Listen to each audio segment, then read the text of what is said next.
সেটি সেটি নজর রাখার জন্যই তারা এর মধ্যে আমরা জানতে পেরেছি যে উপদেষ্টাদের যে গাড়ি গুলশান থেকে রওনা দিয়েছিল এবং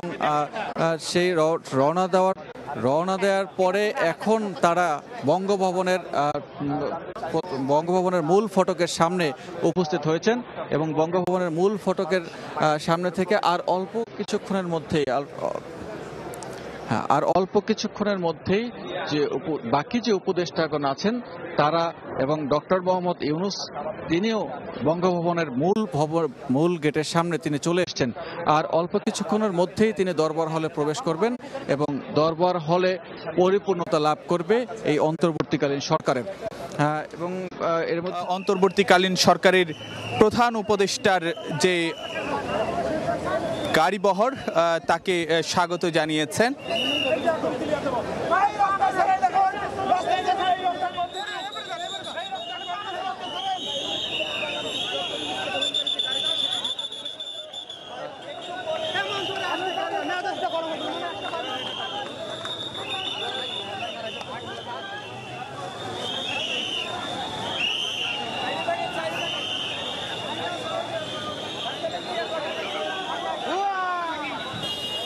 একটু যদি জানাতে চাই আপনাদেরকে,